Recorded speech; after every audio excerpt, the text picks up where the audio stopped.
The Horror in the Museum by H.P. Lovecraft for Hazel Heald. Part 3. Later, in the utter blackness of the great arched cellar, Jones cursed the childish naivete which had brought him there. For the first half hour, he had kept flashing on his pocket light at intervals, but now just sitting in the dark on one of the visitors' benches had become a more nerve-wracking thing. Every time the beam shot out, it lighted up some morbid, grotesque object, a guillotine, a nameless hybrid monster, a pasty-bearded face crafty with evil, a body with red torrents streaming from a severed throat. Jones knew that no sinister reality was attached to these things, but after that first half hour he preferred not to see them. Why he had bothered to humour that madman, he could scarcely imagine. It would have been much simpler merely to have let him alone, or to have called in a mental specialist. Probably, he reflected, it was the fellow feeling of one artist for another. There was so much genius in Rogers that he deserved every possible chance to be helped quietly out of his growing mania. Any man who could imagine and construct the incredibly lifelike things that he had produced was surely not far from actual greatness. He had the fancy of a Syme or a Doré joined to the minute scientific craftsmanship of a Blatchka. Indeed, he had done for the world of nightmare what the Blatchkas, with their marvellously accurate plant models of finely wrought and coloured glass, had done for the world of botany. At midnight, the strokes of a distant clock filtered through the darkness, and Jones felt cheered by the message from a still surviving outside world. The vaulted museum chamber was like a tomb, ghastly in its utter solitude. A mouse would be cheering company. Yet Rogers had once boasted that, for certain reasons, as he said, no mice or even insects ever came near the place. That was very curious, yet it seemed to be true. The deadness and silence were virtually complete. If only something would make a sound. He shuffled his feet, and the echoes came spectrally out of the absolute stillness. He coughed, but there was something mocking in the staccato reverberations. He could not, he vowed, begin talking to himself. That meant nervous disintegration. Time seemed to pass with abnormal and disconcerting slowness. He could have sworn that hours had elapsed since he last flashed the light on his watch, yet here was only the stroke of midnight. He wished that his senses were not so preternaturally keen. Something in the darkness and stillness seemed to have sharpened them, so that they responded to faint intimations, hardly strong enough to be called true impressions. His ears seemed at times to catch a faint, elusive susurrus, which could not quite be identified with the nocturnal hum of the squalid streets outside, and he thought of vague, irrelevant things like the music of the spheres and the unknown, inaccessible life of alien dimensions pressing on our own. Rogers often speculated about such things.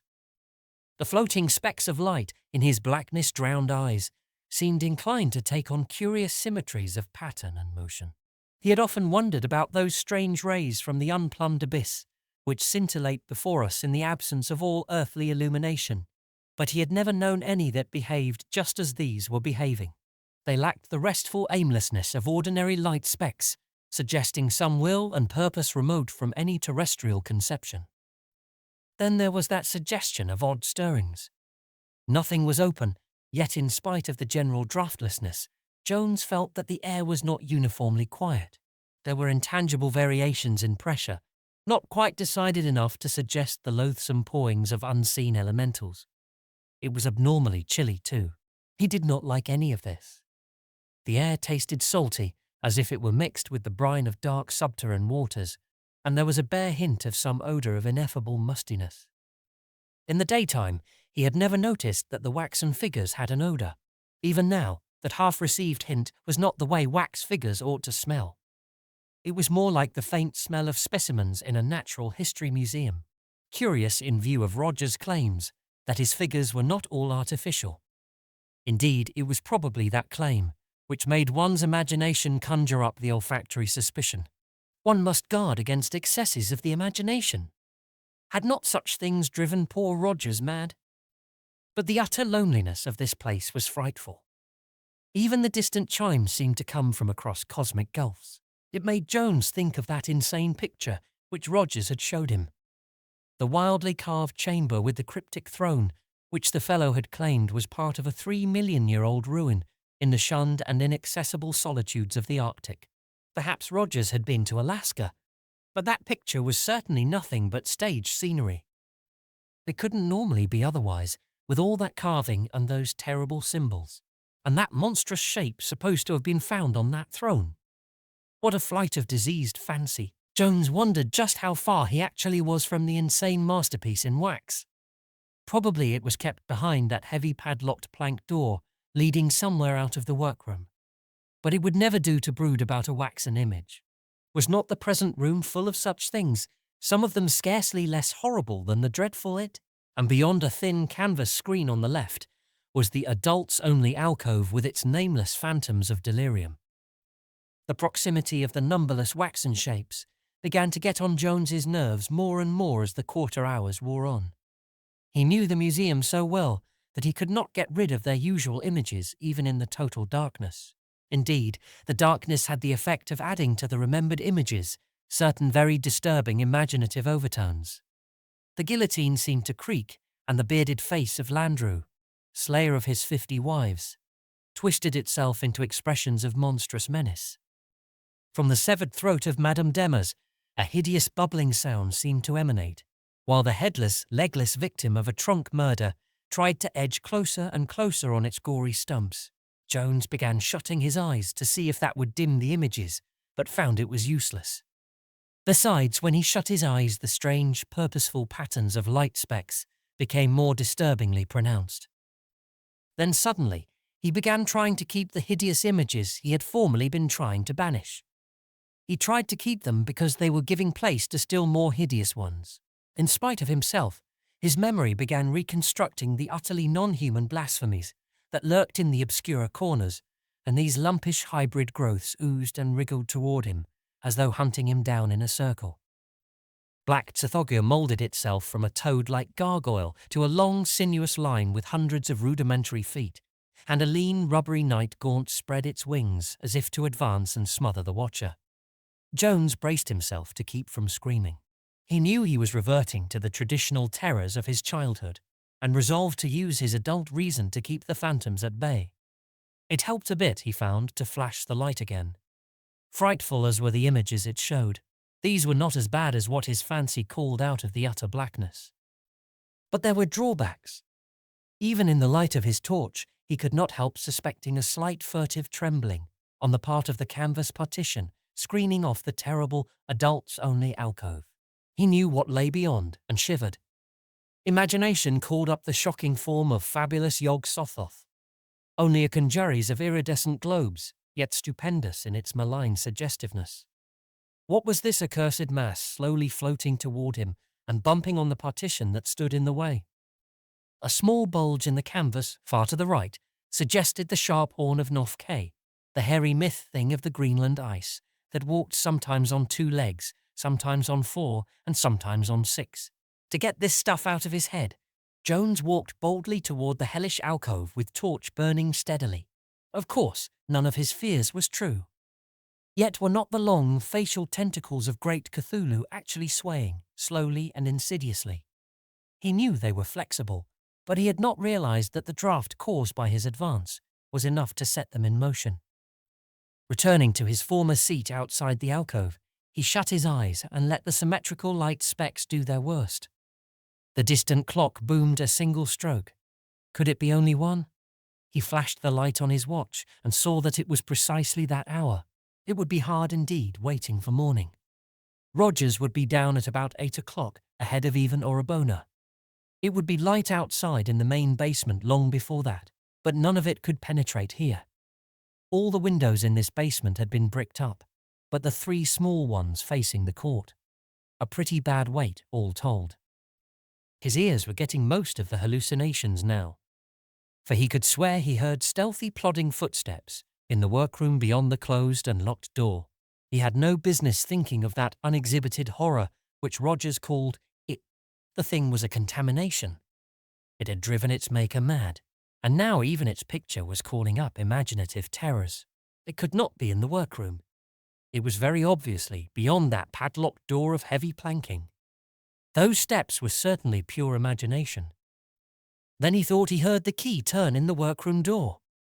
Flashing on his torch, he saw nothing but the ancient 6-panelled portal in its proper position. Again he tried darkness and closed eyes, but there followed a harrowing illusion of creaking.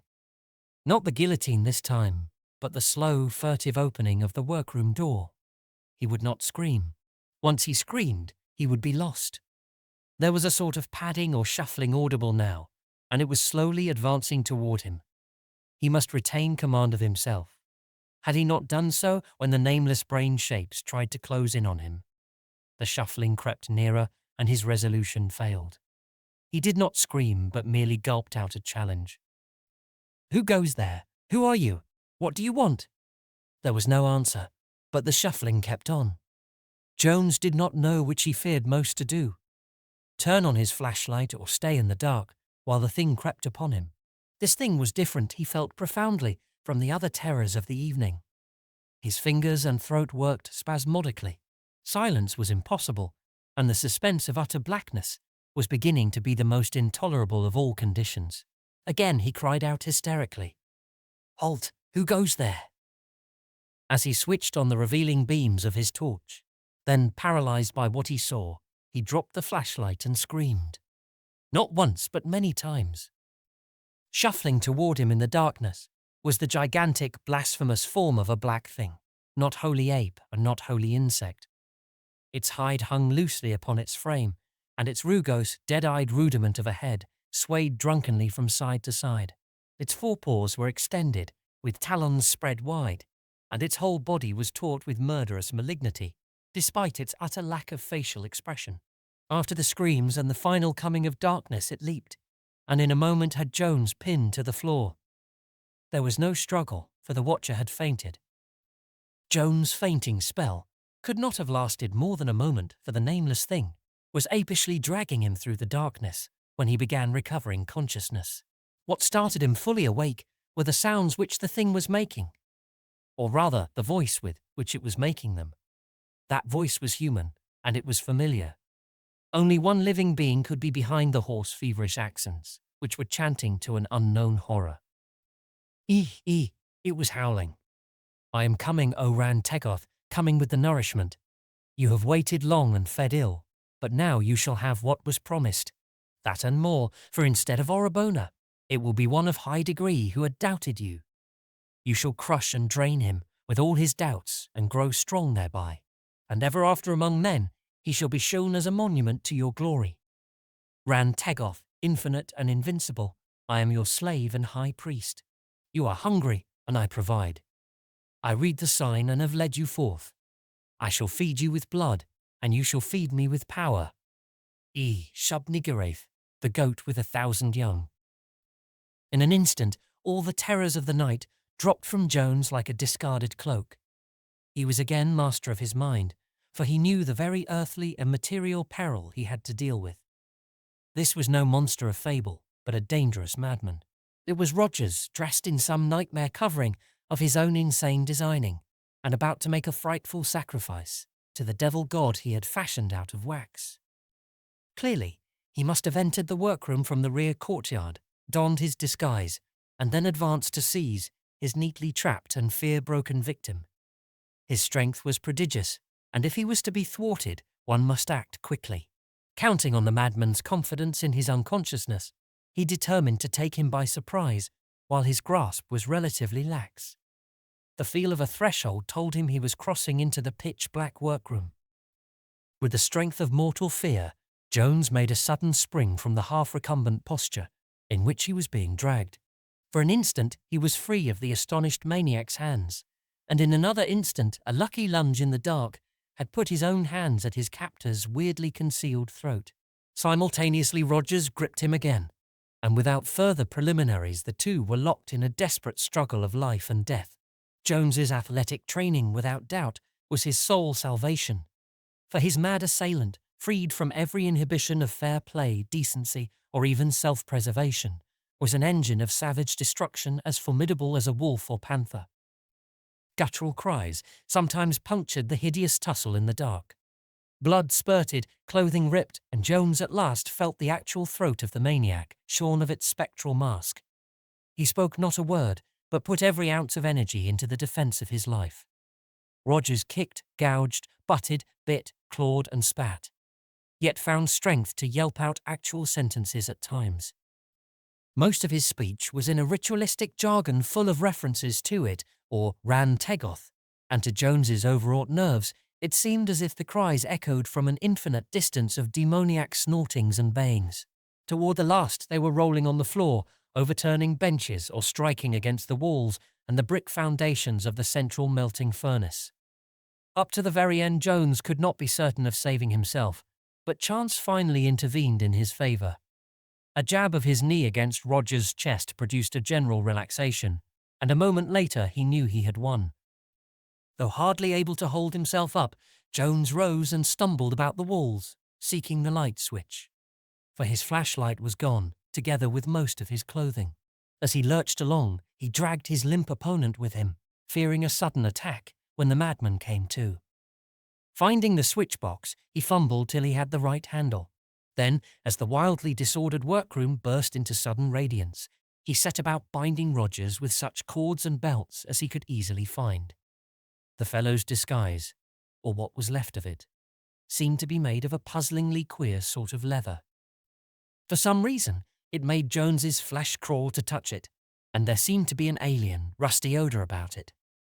In the normal clothes beneath it was Roger's key ring, and this the exhausted victor seized as his final passport to freedom. The shades at the small, slit-like windows were all securely drawn, and he let them remain so. Washing off the blood of battle at a convenient sink, Jones donned the most ordinary-looking and least ill-fitting clothes he could find on the costume hooks. Testing the door to the courtyard, he found it fastened with a spring lock, which did not require a key from the inside. He kept the key ring, however, to admit him on his return with aid, for plainly the thing to do was to call in an alienist. There was no telephone in the museum, but it would not take long to find an all-night restaurant or chemist's shop where one could be had. He had almost opened the door to go, when a torrent of hideous abuse from across the room told him that Rogers, whose visible injuries were confined to a long, deep scratch down the left cheek, had regained consciousness.